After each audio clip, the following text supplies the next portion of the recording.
Yeah. Oh, did y'all hear that? Can I hit your vape? Sorry, mine is dead, bro. But I just ran like a pretty strong case against two novices in the round before this, and they're like, "Oh, this is payback." You know what? No, I know the case that I just want to get rid of the case I want to say, which is kind of related to what we did. This is the first time I'm seeing you guys debate, so Oh, brother. it's Okay, gonna everyone shut the fuck up. Sorry. it's gonna shake my Exactly what we entire said like right Mm. before I started talking. Shush. Sorry, that was rude. Okay. I'm just gonna do off on. Okay. This is not gonna be my usual speed, y'all. First, I'm going to start by characterizing the monarchy. Per background, the monarchy and the status quo of this time space period in Yemen was supported by some of the biggest powers in the world, the British, Israel, which was backed by the US, Germany, and many other European powers, etc. All countries that have huge amounts of political and economic capital on a global scale. What this means is that it's probably really likely that their support for the monarchy is a means of extracting resources that are ecologically present in Yemen and many other places in the Middle East. The monarchy probably gives these countries the ability to extract these resources because monarchies inherently are hierarchical and uphold wealth inequality. Insofar as you buy that the monarchy withdraws its power from extracting wealth from Yemeni citizens, then you end up buying that the global powers probably end up extracting wealth by proxy of the monarchy, which is probably why they're supporting them in the first place. This is neo-colonialism. Nasser then has a revealed preference just to not support neo-colonialism, even if he's quote unquote anti-communism, which I'll go on to cover more later. Nasser has a revealed preference to support pan-Arabism, meaning it's probably better for him from maintaining consistency in his own ideological doctrine to end up supporting the revolutionaries. This is because we're probably going to characterize revolutionaries in this round as principally against the monarchy and probably instead propagating pan-Arabism as a whole. This is because of what I just told you, which is that monarchies uphold wealth inequality and they end up help aiding neo-colonialism on a global scale. I think that you also buy that revolutionaries are probably propagating some form of pan-Arabism in their doctrine and why they want to revolt against the monarchy in the first place because of the fact that oh yes, monarchies inherently are like something that they are what basically stops pan-Arabism from being able to be manifested to its full fruition because of the fact that they are so hierarchical. Insofar as you buy that you can never have a united Middle Eastern identity and a united Arab identity if there is such extreme inequality in Arab countries, then you probably buy that the revolutionaries want to have a pan-Arab ideology. Then on the first point, then first argument of why this is better for Nasser, this is just better for him propagating pan-Arabism. Like I said, pan-Arabism is the idea of a united Middle East and a united Arab identity. And Nasser's real preference to want to propagate and support this. This is probably how and why he was able to get buy-in from people in Egypt in the first place to do a military coup that brought him to power in the first place. I.e., note that the coup was a military coup. It wasn't a revolutionary overthrowing of the government. It was an internal coup, meaning that there had to be some buy-in both politically within political systems, then also externally of the public in order for this to actually happen because of the fact that it was violent.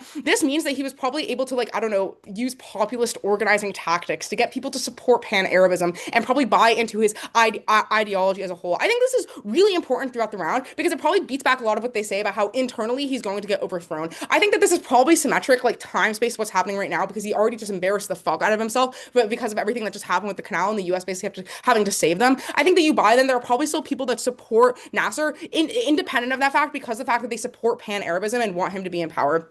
And like I said, I think that the revolutionaries probably principally support pan-Arabism. And so he probably ends up getting buy-in here, at least from some people, in supporting this revolutionary war against the monarchy. If you buy that there are some people in Egypt that are probably against the existence of the monarchy itself, I think you then buy that it's probably just better for him in maintaining his power because he's perceived as signaling to be ideologically consistent. And that's probably going to be more important to a lot of the Egyptians that supported the coup in the first place than all the other issues that Gov and PMC points out are to these Egyptians. The second argument then is that this is just better for remaining in power and like having a power grab. Nasser just faced like a devastating embarrassment as per the background that the US had to basically step in during wartime. It's safe to assume that he was like extremely ridiculed and under intense scrutiny because of the fact that it was embarrassing. Because Egypt was under an authoritarian regime, this means that Nasser is probably able to like do a propaganda push and he has to do this for the betterment of pan-Arabism as a whole in the Middle East, which is probably why he was able to get this buy-in in the first place, and also just like a push against communism because he can frame an authoritarian regime as being communist during this time because of fear mongering, etc. What this means is probably better for a power grab. On Gov's side of the house, if he does nothing while wanting to stay in power, he's more likely to have domestic turmoil and push back against him because everyone views him as like dropping the fucking ball and basically just like being weak and having it to be saved from the US. What this means is that he probably has a better avenue for getting back in power since it's this time space. Obviously, people won't know that you're going to end up losing this. But this also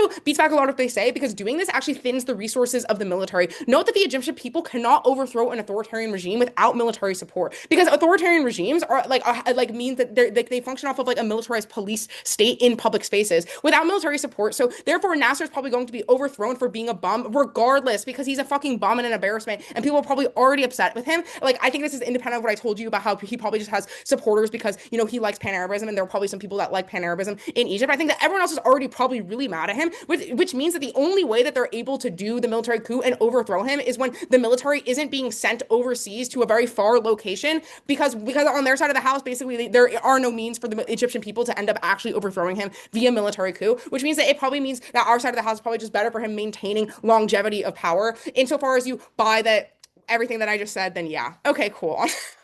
On to the on.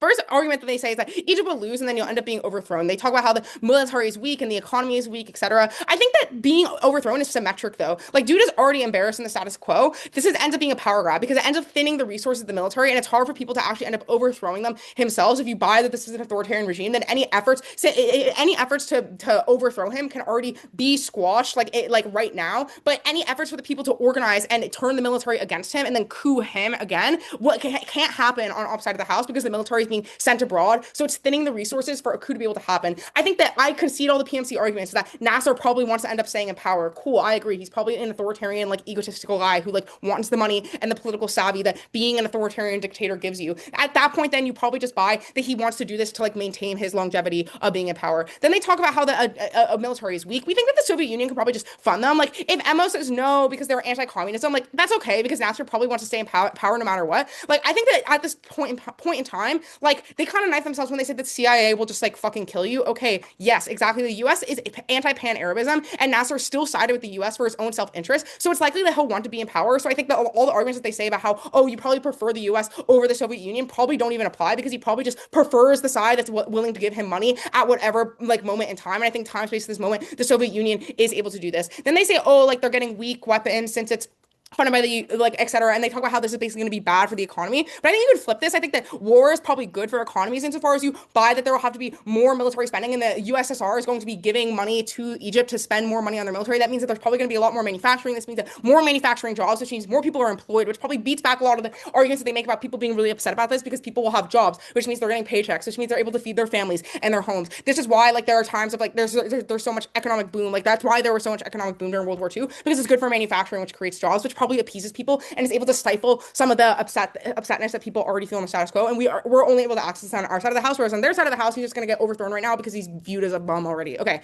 Then also, yes. Okay. If Egypt is such good economic turmoil right now, then you should do anything to help stay in power. This is better for you because if you buy Gov's warranting that your constituents are already not a fan, they probably won't believe as someone who has like consistently had a reveal preference to only help Egypt internationally. They won't buy that you'll help them domestically with your propaganda. You push your constituents to probably think that this is a good thing. Then they say that like there's no attention to domestic affairs. They're in economic decline. This means that you buy our arguments that Egyptians probably don't believe you'll do anything domestically and fuck over on Gov's side. But on our side, you can propagate this to make it seem like it'll be good. And then also, again, war is better for the economies, etc. Then they say it removes resources from rebuilding, but he already is viewed as weak and they don't want a weak leader. He's a bum. Again, doing anything domestically won't do shit, but they also like can't overthrow him right now. So unclear how they're able to access that. Then they say fewer resources. Okay, I already talked about this. Then they cost of living. We think that this is good for manufacturing. This beats that back. Then on the point of like not winning the war, and they say like mountains, etc. Like we think like more constituents are probably able to like buy in and support this. And if the Gulf hates Pan-Arabism, then your constituents will be more likely to be in support of you doing anything to spread Pan-Arabism. This is how you got buy-in the first place. Then on like engaging in the war, they say this will force the Egyptians to form a coup. I think that this is already happening regardless. So on a time frame analysis, we outweigh because you're able to push it off in the same power more, which probably means you're able to like Nasser is able to like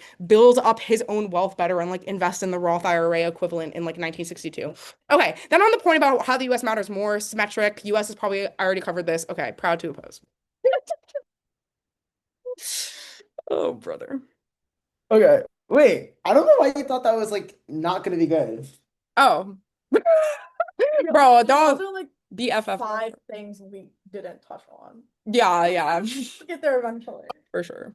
Okay, it's chill, don't worry. That's what the MO is there for. Okay.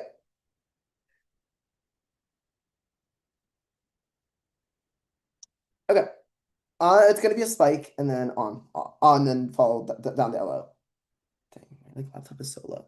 Okay. First, on an MG spike, you will get assassinated by the country supporting the royalists. Per the PMC, the countries supporting the Yemeni royalists are Middle Eastern monarchies who fear the successful rebellion in Yemen, who spark rebellions for them domestically. Thus, these countries have very strong incentives to win the war silently and quickly. Thus, we think that as soon as they gain knowledge that Nasser plans to attack, which we think that they will know preemptively given various levels of espionage that are likely occurring throughout the Middle East, we think these countries will opt to take the path of least resistance and assassinate Nasser pre-Egyptian intervention, because clearly fighting the war with Egypt without Egypt intervention is a lot easier and can be done quicker than with Egyptian intervention. This then upstreams all of ops impact because none of them actually trigger if Nasser is killed before any killed before any Egyptian boots can get on the ground. Thus, this should be weighed highest in the round, as Nasser's life is a prerequisite to any of the best interest argument that Ob tells you that Ob makes. Now, however, note this doesn't knife our prior argument that Egypt is weak and will lose, as the calculus of the assassination is will lose.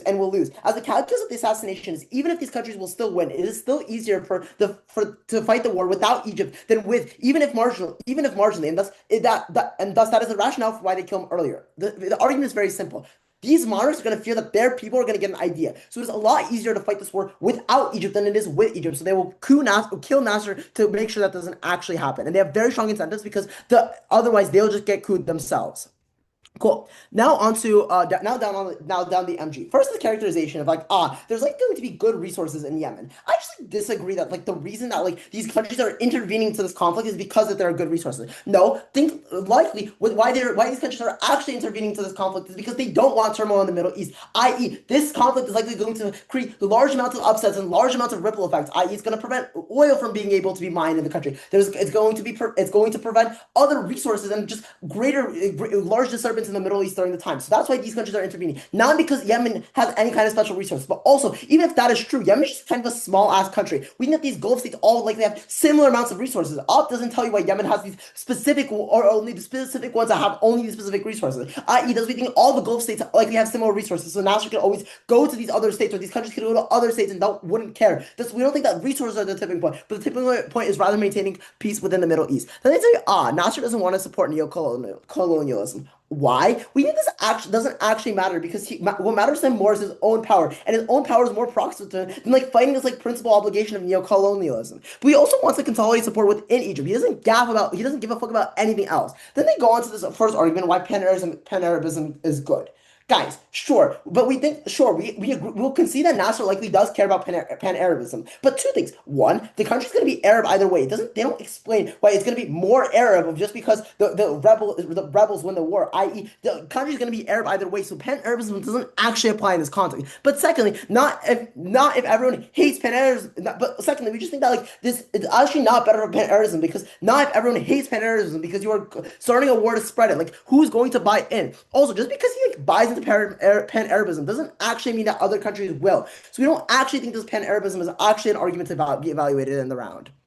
Cool. Then they tell you, the second argument they tell you is that it's better for expanding power. It's better for expanding power. They give you all these reasons why Nasser is currently embarrassed because of his like previous losses and that he'll use propaganda. But I think there's a limit of how much propaganda can be spread. When economic conditions are just worsening in front of people's eyes and soldiers are being sent off to war to die, no one's going to fuck with Nasser. Like, guys, think about it this way. When you send people's brothers and when you send people's friends to go to fucking war and they don't come back and they just die, there's no amount of propaganda that can actually fix this. There are very tangible effects that will impact people directly that the propaganda just can't slime through. Then they say, if he does nothing, then like there's more domestic turmoil. But guys, they drop the analysis that Benji gives you, why the likely counterfactual on Gov's side of the house is not that he just sits and twiddles his thumb, but it's like he just applies more like funding and more things into the domestic country. I.e., he will recognize if he's not preoccupied with this war that there's various things that are going wrong domestically, and he will just put money, which will then impact people's lives. We think this is very likely to happen because one, he wants the people to like him, and by getting people to like him, he thinks it's by like investing in the domestic country. And two, I think he'll just like quite quickly realize that like if he's not fighting a war, that his country just fucking sucks because of all the turmoil that it went through previously. Then onto their on case. Then they tell you, but you can't then they tell you the last thing they tell you on the off is that you can't overthrow because you send the military away overseas. This just pisses off the military. Now the military turns on you because you don't want to because they don't want to fight in Yemen. I.e., when you send a bunch of people who with guns to Yemen that they to a war they don't actually want to fight, they'll just turn and coup you. They'll just turn and coup you, which we just use to turn the argument that they give you at the bottom of on the off.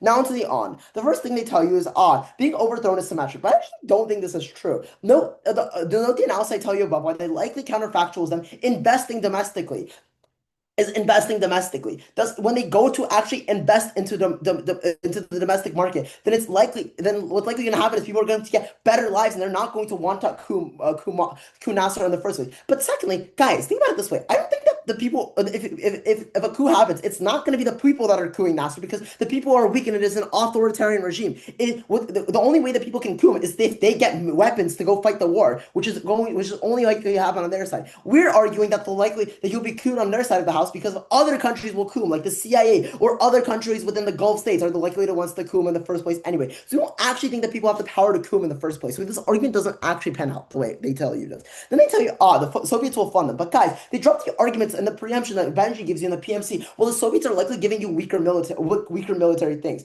I.e., guys, think about it this way: the Soviets are in the fucking middle of the fucking Cold War. They're probably not giving you the best shit that they have because they know that they need to gear it up for themselves and they know that they need to be able to be ready if the U.S. and these USSR go to war. Which, since the fact that tensions are fucking high because the 1960s and the Cold War is likely a very likely possibility. So they're likely just giving you weaker things. But also, even if you don't buy this, like, guys, the Soviet Union has no incentive to make Egypt strong. They still want to be stronger than them. So why would they give Egypt their strongest weapons? So Egypt can rival them? No, they want to keep Egypt weak so Egypt stays within their sphere of influences. So it's likely that they won't actually give them good weapons. Then they war is good for the economy. But guys, war is only good when the economy is already stable. But i.e., when there's already something happening, when the economy is already doing well and stable, that's when war is good. War is not good when the economy is already collapsing and people are already facing inflationary measures. But secondly, I just think this argument is incredibly non-unique. Elena just kind of blanket statement tells you that war is good, but she doesn't actually engage with the analysis that Benji gives you in the PMC, why this specific war is actually negatively going to affect the economy and all the specific economic mechanisms that come with it. Then they say, no, there's no attention to domestic affairs because there's no. They said, sorry. We say that there's no attention to domestic affairs, and then she said, and then the LO gets up here and tells you that there won't be on either side of the house. But again, I just think this is likely not true. The counterfactual is think about it is reasonably is that when Nasser doesn't go to war, I think he'll more likely recognize that all the harms going on within his own country, and it will incentivize him to prove domestically. But also, I just think that when there's people boycotting, when people start boycotting him in the street, he'll have more resources to actually fund into the domestic economy rather than not having any resources because all of his resources are being sent to fund this war. Cool. I think that we're clearly ahead on most of the rounds, so I'm just gonna do some quick weighing at the bottom. One, I just think Nasser ends up dead on their side of the house quite cleanly. Why? Because firstly, Nasser just ends up dead before he's able to do anything. Because as he's preparing to go to war, other countries will find out about this and will coup him. And these countries have very strong incentives, as I tell you at the top, because they don't want to face a coup internally because they're scared of their own power being limited. So they kill Nasser very quickly in order to prevent him from actually helping within this war. So either he dies before boots get on the ground, he either dies when boots do get on the ground because the CIA or these other countries in the area will still want to kill him, or three, he will die when the soldiers will start dying and they just turn around and all the weapons you just arm the soldiers with will kill him in the first place anyway. So you don't actually think Op gets any of their arguments in the first place because if he dies in any of these scenarios, then all Op's impacts are just marginal or actually just probably don't materialize because the all upstream Ops the Op case. For all these reasons, propose.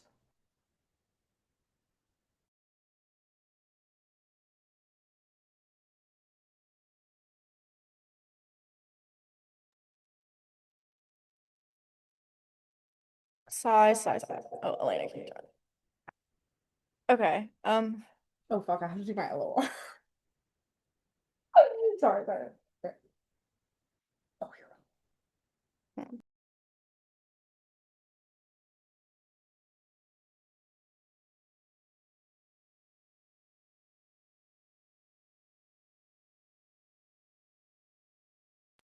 Sorry, I had to clarify.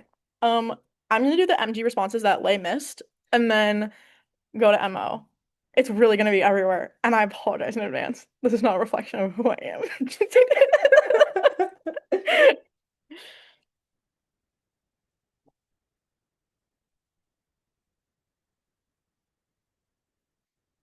I want to start on their second independent argument of foreign relationships. So the whole thing about like if Nasser supports Republicans, they'll piss off Saudi Arabia, which will piss off the United States. We want to make it abundantly clear that the United States has already abandoned you by the sense that like if you think that it's in the best interest of you to like go up against them since they already abandoned you, and you think that your constituents will probably like buy into this with like based on the propaganda, which we'll get into later, then it's more likely that you will like within your own like domestic views, you'll like be more likely to be like, oh, they're like fighting against communism because of everything that's happening right now. You're fighting against like all the like anti like pan-Arabism stuff like happening. Your constituents will probably think this is better for you, and like yeah, all that. And then they said like the U.S. matters and gives all these reasons. We think this is also symmetric because the United States is probably like unable to continue like to support Egypt after having them like bail them out anyways. They're probably low on resources, which means that they're probably not going to like intervene and like help you again with more aid after they already just did it. You already just lost. You proved to them that you can't be like a good like aid for their like or like you can't be a good constituent for their aid, meaning that they're less likely to like like buy into you doing this anyway. So we think this is largely symmetric. And then the whole thing about the CIA is coming for you right now. So like this, I absolutely this pushes this off. Yeah. Then onto like their MG. Like first on like this the response to the spike specifically. I think they will like probably do this regardless of like having the center to like do this quickly and like quietly. Nasser can't just like can just pull like a Saddam Hussein, go underground, go into hiding, all this stuff. He's in an authoritarian leader, meaning that he probably had like a lot of people around him protecting him. So it's unclear how the assassination is like even going to be able to happen on Gov's side of the house, or like because other people will probably like really want to take him out because of like they don't want like their own government's a form of a coup. But again, like you probably realize, like Nasser probably realizes that this is a threat. Like you probably like thought this through because like there are other countries that are like actively speaking up against this like currently. So we probably like again like pull Saddam Hussein, go into hiding. You have the people around you that are like likely to protect you. You aren't like the only person in this regime. And, like again, you are an authoritarian leader, which means you probably have people that are like have an incentive to help you. I mean, we probably think this isn't like as likely that's going to happen as Gov said it is. But even if you buy it happens eternally, then this is like symmetric and like probably less likely to happen on our side of the house because like you thin out the military. Again, like Elena warns this out to you already. I don't think I need to repeat myself. Then they say that like again, this upstreams all of like all the impacts on our side of the house because he died before Egyptians could get on the ground. But like one, we tell you that this isn't likely going to happen. But two, you know what? Like die trying. I guess you like gonna double down, like carpe diem. I guess because like the fact that like you care about your power, you care about all of this, and if your mind like if you're like okay, I'm gonna die no matter what. If I do this, if I don't do this, I'm going to die. You're probably gonna go, like do something that can like keep you in power now until you die, which we think more likely is going to be this because of like the way you can propagate. Then they said on characterization, the reason these countries are intervening is because they have the resources, all this. The Middle East will be disrupted either way. Offense here is that they already can see that the CIA is already like fucking around the Middle East. So like peace already isn't an option. So they'll probably like buy in domestically. They say Yemen is a small country. They don't have specific resources and NASA can go around like other places getting like resources is a tipping point. But even if they don't have specific resources to extract, the monarchy has wealth and it has extracted it from the people before. So we think that like it is likely like you'll probably buy the characterization on our side that has more of this. They say Nasser doesn't gaff about neocolonialism and like he cares about his power. His constituents care about neocolonialism. They care about like pan-Arabism, which means that you're more likely like your constituents will probably care about like all this stuff about neocolonialism, meaning that they're more likely to buy into you as like a powerful leader if they say like I'm actively combating like neocolonialism. So like if you care about your power, you do care about like combating this neocolonialism because like it's what your constituents want. Meaning again, you're more likely to stay in power on our side of the house. They say countries will be Arab no matter what, so pan-Arabism doesn't matter. But Gov already said that people hate pan-Arabism. That was their entire warranting on why people will intervene and try to take them down. So if you buy their warranting for this argument link, then you buy that countries don't want pan-Arabism. So what this means is that you're going to want to go against the grain because it is your entire like job. The reason you got into power is because of your entire like idea of like pan-Arabism is good. So meaning again, your constituents probably care about this, and you as a leader need to like continue the cycle of being like this is what we care about. Other countries are actively going against you for it. So we think that like again, you probably would want to like speak out against it. They say there's a limit on how much propaganda can be spread because people are sent off to die in the war. No amount of propaganda can fix this. I think that the way that like you specifically say like this is a means to an end propaganda, this has historically worked before in like a lot of governments, especially authoritarian, where the people already don't have a lot of power, meaning that they don't have like a lot of like means to like fight back against it. So like when you have like the government or the government saying this and like oh people are being sent off to military, but when they do it, when we win, because again like they don't know if they're going to win or not, then you probably get like XYZ benefits. You think like oh well, like he'll probably say this is going to stimulate the economy, create more jobs. We think this will be good because we can like stop neocolonialism, we can stop like the communism spread, we can stop or we can like spread more like pan-Arabism, and they think this is good because we think that like doing this means you can continue to propagate, which means your constituents will buy into you and being that you will still have the power if you do this because like as Elena said, if you do nothing and like sit around as a bum, they're not going to like you. They say Nasser will like apply more funding into domestic things, and I think if you buy Gov's warranting that your constituents constituents already are not a fan of you, then you probably won't believe that someone like has consistently had a revealed preference to only help Egypt like on the international scale. They won't buy that you'll help them domestically. And with the propaganda you push, your constituents probably think this is a good thing. Also, again, with more like you have more economic stimulus during this wartime, like you have the resources. And I'll get into like more of that and like probably a few replies later. They say the military turns on you because they want to fight you in Yemen. They'll turn around and coup you. How can they coup him if they are away and you can't turn away and leave a war? That's all I have there. They said the USSR is giving you weaker weapons, so you will lose. A couple things under this. The USSR is actually probably giving you crazy biochemical weapons because they don't want to use their land as testing ground and view people in other countries as guinea pigs to test. So the USSR probably wants to give you crazy untested weapons so they can see what's strongest against the US without causing Chernobyl. Also, this is historically wrong. The USSR is creating like atomic nuke weapons post World War II. Like look at Hiroshima. So unclear on what the delta is between like the weapon strength versus the United States strength. But if you don't buy any of this, just apply the Gov warning on why the USSR doesn't have good weapons to give to the US at all. Liam warns that out to you. They say war is only good when the economy is already stable.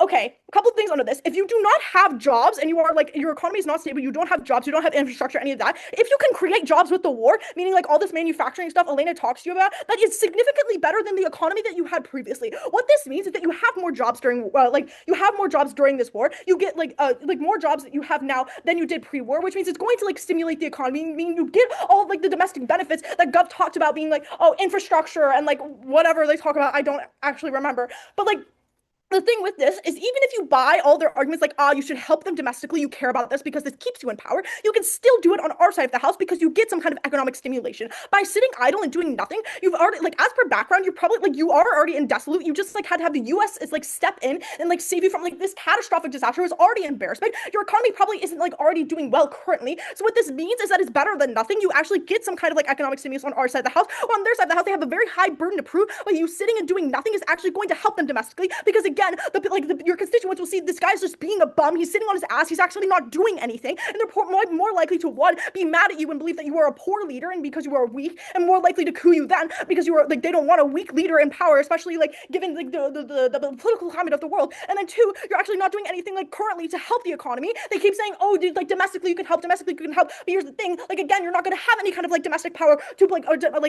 economic power to put into it. They say war isn't good. We agree. But again, like, you care about staying in power, and, like, the whole, like, we give you, like, tons of warning on why it's actually better for you. And, like, the whole idea I think that's also still very important is the idea that this is going to be a power grab because, like, he did just face this, like, devastating embarrassment. And, like, because Egypt was, like, under this authoritarian regime, he could probably do, like, a propaganda push. Again, we already warned out to you why this is likely to happen and how he can, like, still do it for the betterment of pan-Arabism. And people will buy that since, like, they care, like, Saudi, or not Saudi, the Middle East, as, like, Andrew said in POCs, they care about, they care about the stopping the communism spread. And in background, they say, like, oh, you care about pan-Arabism, so people will probably, like, buy into the propaganda saying, I'm going to make this better. But then also, like, there's a push against communism. He could frame, like, as an authoritarian government being communist during this time, fear-mongering, etc. This is better for a power grab. And at least on, like, Gov's side of the house, he does nothing, sits back, and, like, just gets this backlash. Note the Egyptian people can't overthrow a new authoritarian regime without the military power, and Nasser probably isn't going to be overthrown for being a bum and embarrassment right now already. So we do think that that's probably largely symmetric, but you're more likely to get on their side of the house when you sit around doing nothing. But at least on our side, you have a plan to do something, and that's better than just being, like, sitting idle ducks waiting to be, like, overthrown or, like, murdered either way. Then they say kill Nasser, all this stuff. I hate this argument. Carpe diem, like, do it now. You're gonna go down either way. Go out with a bang. Do something that at least you, like, think will actually have some, like, good response for you rather than sitting, like, as a sitting duck doing absolutely nothing. For these reasons, I'm not so proud to oppose, but we're here.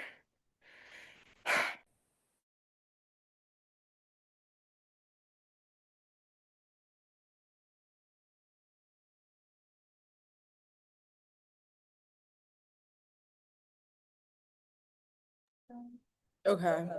Oh, okay. I'll start my first word. I mean, yeah, you couldn't add stuff. I was just gonna off the dome it. Guys, this is like mainly off the dome. Wait, shh. Sorry. Joking. I love my novices. I'll start my first word. One ballot, doing this is better for Nasser remaining in power, which is probably better for him. Note that right now, people are already really upset with him in the status quo internally. Why is this the case? He postured Egypt as a weak little submissive and the US as a femdom mommy. Y'all, people are probably already really wanting to organize against Matt Nasser's regime right now because he literally fucked their economy as conceded by the PMC, cucked their military to the US as conceded by the PMC, and other countries are probably already turning against him already per the background. What does this mean for the round? This means that right now, people are probably already organizing to protest against him, probably are already protesting against him right now because they're upset. They don't have jobs. There is no industry. Other countries are backlashing, and this probably means that his power is waning, both domestically speaking and also internally within political institutions. What this means for the time frame weighing is that I think it's likely that Nasser is probably going to get overthrown no matter what, or at least there's going to be an attempt for him to be overthrown no matter what. I think in Gov's world, what this looks like is this just happens in 1962 when this is time space right now. Whereas on our side of this house, our side of the house, it maybe happens after they end up potentially withdrawing. But again, time space, we don't know what actually is going to end up happening. So I think that it's really likely that Nasser is going to get overthrown no matter what for this reason, whether it's externally or internally. What this means then is that we probably just make his life longer, which is better for him. PMR is probably going to collapse on, well, Nasser will just get assassinated, and obviously he doesn't want to die. But we tell you a few ways that he can uniquely avoid this in Gov's world. One, he could just pull a Saddam Hussein. Two, he's an I wrote that response. Two, he is an authoritarian leader, meaning that he likely had a lot of people around protecting him. So it's unclear how assassination is actually able to happen, especially if you buy our arguments that the military is probably going to be a lot more spread out and thinned on our side of the house because you have to send people abroad when you're doing this. They tell you all these responses, which Tory responds to, which is like, oh, well, like the propaganda isn't going to be unique. And people will probably be mad that, you're like sending the military or people you're sending their family and friends abroad, right? But this is an authoritarian regime as conceded by POCs, which means that people don't have a choice in doing that, and the military has to go abroad no matter what. What this means pragmatically then is that there's just a lot less capacity on our side of the house for him to actually be cooed. Note that they concede that the people don't have the power to overthrow him per like popular protest. They have to do it internally, meaning the military has to turn against him. It's far less feasible for them to be able to do it when their military is all the way abroad fighting this war. This means that we probably just end up pushing off the inevitable of what would likely already happen in 1962 on their side of the house. If you buy that it's already like internally that this is going to happen, then it's symmetric. It's less likely to happen because you thin the military. I think, again, we probably just want to concede that this is going to happen regardless. So you end up just voting on the time frame weighing here. So why is it better than to push this off than to just have it happen in 1962? I tell you this like fuck ass line in the bottom of my LOC, which I'm actually going to pull through the fuck right now and like do quote unquote weighing, which is like, oh, he can probably just invest in his like, I don't know, 1962 equivalent of Roth IRA, right? I'm going to concede that he's probably going to end up getting assassinated. What this means though, I'm going to say that he gets conceded in 1962. This means that he's able to build wealth better for his family on our side of the house. He's a self-interested actor, probably wants his kids and his wife to be set up for success, probably wants to posture like his son or the rest of his family to be like in like good political standing throughout the rest of his life. This means that we have an extra like 5 years or 10 years or however long it ends up taking for the inevitable to just end up happening, where he's basically able to build his wealth better, probably have a better last couple years of his life, meaning he's extending like, good good things, probably able to be better for his family. He probably cares about his family, probably cares about all these things. I think you are just like in status quo sitting around like a bum. Your people see you doing nothing and be like, oh, like fuck this bum ass motherfucker. He fucked our economy, and saying he'll do things domestically, no faith, no resources. God's biggest push is you'll die regardless, but at least go out with a bang. If you're being overthrown no matter what, then you vote on what potentially can give him power. Carpe diem, the military is gone. They can't come back. I'm not going to use my grace for these reasons. Really proud to oppose.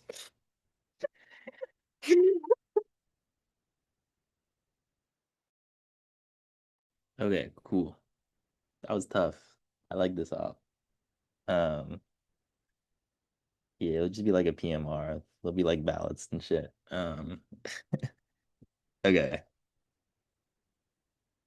3, 2, 1. The first ballot is you die independent of the war. Wow, so surprising. Okay, there's just a couple of mechanisms here that I think are pretty unresponded to. The first is that the CIA just murks you because you're fucking with the Saudis. Note that the response that we get in the MO is like, Tory says they've already abandoned you, but now you're actively pissing them off and fucking with their oil, which they really, really care about because obviously the US cares about their oil. The only response that we get is this, well, there's a lot of bodyguards and protections, and you can just pull a Saddam Hussein and extend his lifespan by a little bit. But first of all, how well did that work out for Saddam Hussein? But second, the US isn't just just going to like send a single assassin to run up and shoot him with a fucking Nerf gun. No, they're just gonna missile strike his palace, where they're just gonna send like 50 special forces in the dead of the night. Note that it's the US and you're actively fucking with their oil reserves with Saudi. So obviously they care very deeply about the issues, and they're obviously going to find a way to kill you, which means I just think at the very top level, the CIA will just kill you as soon as you initiate this war and you're just dead. The second mechanism, though, is the people are just going to revolt and take your head off. There's a lot of responses that'll integrate into this. First, they said that the resentment is already really bad and already happening. But the problem here is it's not too late to save it, because it's not counterfactual. It's not necessarily you're just sitting around and doing nothing. It's domestic development, like Andrew tells you, because now you have more resources to actually care about the economy and invest things back into the economy instead of spending everything away from the war. At least you have more resources to care about the economy. And like Andrew tells you in the MG Goes Respondents, when you see the resentment is building, you then realize that, oh shit, maybe I'm fucked. Maybe I should actually care about these people first and invest into making them happy, which means, yeah, it's probably important. And the counterfactual is not necessarily you do nothing. Instead, it's you invest in the people and maybe appease them a little bit more and signal to them that, hey, actually, maybe I care about you and you shouldn't revolt about me. But even if I buy that's true and it's the tipping point, then this is certainly, or no, even if I buy that like people are like mad and already like resenting you, this is certainly then the tipping point for them to act now, because it's just the last fucking straw for them. The response is that, oh, this is actually really chill for you because you send the military off, and so that they won't coup you because the people themselves can't coup you. There's two responses here. One, Andrew tells you that the military themselves already don't fuck with you, so they themselves don't want to be sent off to war. So like before they get sent off, they're just like, fuck you, we're not listening to your command, we're not going off to war to fight this war. They just turn around and storm your palace, so you're just dead from the military right away, just unresponded to out of Andrew's MG. But the second thing is I can just clean turn this. If I buy your best case and you send the military away, that also means who the fuck is protecting you from the civilians, because you've just sent every single military troop away from you, and now you have nothing left except maybe your like little inner circle of bodyguards, which means even to the case that you send everyone away, then the civilians just absolutely outrun you because you have no military force to protect yourselves. I think it's on both levels. The civilians just absolutely murk you, or the military just murks you themselves, even if they don't listen to you. Both of those things mean I think you just die right off the bat as soon as you trigger this. I think the weighing here is very clear. The probability of death is just way clearer on our side of the house. There are just more mechanisms to why you die. And at least you can, on the counterfactual, try to save your economy by investing into the domestic development. They never get access to that on their side of the house. If you die, obviously it's like bad because it's an actor case. Yeah, I don't want to do all the weighing. Oh, the last thing they said is like carpe diem seize the day. You might as well go out with a fucking bang. I think this is like a little bit absurd. Obviously, you want to prolong your life, so yeah, you probably don't want to do that. And if you think that you're going to live longer, which I think I'll prove to you in the second part, then yeah, you probably just don't do this. The second ballot then is that I think you just lose the war, even independent of all this death stuff before the war. Note that their entire case is path dependent on you winning the war, because like they say it's good to spread ideals of pan like Saudiism, and people care about like combating neocolonialism and all these sort of things. But they just miss what Andrew tells you in MG, which is that people care way more about the economic conditions that are in front of their face, which is to say that when people are starving and the economy is really bad, and now your dickhead ruler is sending away troops to fight this stupid ass war that you really don't care about because you're starving, and your brothers are being sent away and they come back in caskets, they don't give a fuck about your ideology. Obviously, they care about the economic conditions in front of them. So they're not actually going to buy into sort of these ideals or rally around the flag or any of these sort of things that you might do, which means they just coup you in the first place. But even if I can see that they really care about these sort of ideals where, I don't know, ideals about neocolonialism and combating the Yemenis, I just think you still have to do this to keep people happy, because none of this matters if you start the war and then 2 weeks later you just lose the war. Note that their entire case is path dependent on the war, because if it's the case that you enter this all high and mighty and people are like really chill at first, but then you lose the war down your line, this looks absolutely terrible for you. You're an absolute embarrassment. You just turn into a bigger embarrassment because you just lost for the second time, which means your country is not only more embarrassed as a leader, but two, you're just more devastated economically because now you've sent away all your resources to dump into a lost cause and you didn't even get the victory of the war. I think it's a lot of warrants that they don't respond to about why you lose the war. The first is that your economy is already ass because you just lost in a war, so you don't even have that many resources to fight in the war. So you're just going to be economically outpowered by all these other things. Two is the US just intervenes in this, and like you're not winning against the US because they're the fucking US. They don't want their oil fucked with, and so they'll just go against you. Three is that other Gulf states themselves intervene, and all these kingdoms have really deep pockets per the PMC, so they just absolutely outspend you in every single aspect. Four is that you don't really even have good weapons because the Soviets just give you their shit leftover weapons. And five is just, even if I concede everything and you somehow win the warrant from PMC that they dropped is that it's impossible to occupy and control the area because everyone in the region is just going to hate you. So you'll like win the war on paper and seize the town square, but then like you'll just continue to be hit with guerrilla forces for the next 20 fucking years, which is obviously horrible for you and your economy, which means you probably just don't win the war in the first place and you look like shit. But even if you somehow do win the war, it is unlikely it's going to be good for your economy in the long run. Very proud to propose. Is this your Ground, guys. Yeah, we Is can this your stop the recording. Wait.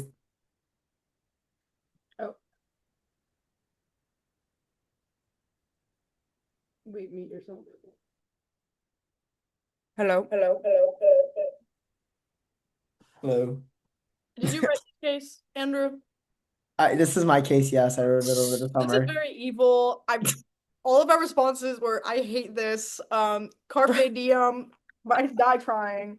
Wait, your op wasn't bad. So I ran it on Sahil Sood and Leandra from Georgetown over the summer, and like part of what you guys said was their op. The other part is they said that like you were a military authoritarian regime. The military is like put on a pedestal. The military wants war because that's like how they get money and like that's how they feed their families. Like war is good for the military government. So your like peers of your government who you put into power who are part of the military will push for this war. And if you don't go to war, then they'll coup you. And they have the easiest access to do so because they're proximate to you. Is what they went for. Mm, Interesting. interesting. Yeah, I mean, I would low key tight call No, this I think this is fair. I like do think this is like a fair thing to tight call. This shit Because- looks tight as fuck. right? Becky! I knew what we like were basically saying, like, oh, this is what the PMC was gonna be, and then we thought of all these arguments, but like, wait, no, but like this is what the PMC is gonna say, and we were like, damn. So then we were just like, fuck it. Yeah. Wait, this is like low-key such a like stock Ryan Lafferty case. Like Ryan Lafferty case basically ran this case basically ran like versions of this case in front of me at Tufts like 3 times. I know this also like seems very familiar to the case that he ran at, I want to say finals at nationals. It wasn't finals. It was are you talking about the Iran one? The Yeah. Iran one? Yeah, this was semis. Semis. Sorry. I knew it was an out round. And I was like, when I first heard this, I'm like, I okay. just need you all to know that like the off case LOC, we have approximately 406 words written. Wait, but I thought you ran out of content to say. Yeah, like there were just mean, like- responses at the bottom of MG because like Elena will read one sentence, don't like not look at her timer, and just like go. Yeah, I'll just like go off the Yeah, dome. cool. Wait, that's pretty good. Enjoyable round though.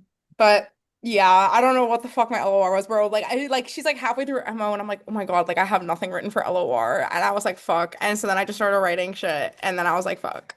But Fair enough. yeah, good. What? You still did good. I still did it. Bro, don't lie to me. So Bro, they were all like, No, wait, wait, I do- 3 of them laughing at us right like now. this is our current like situation. Like just 3 of our novices sitting and giggling the whole time. We're like, Saddam Hussein, Carpe Diem. Like we actually don't care. Mind you, Jeremy's in the back. Recording. Oh. Oh, LOL.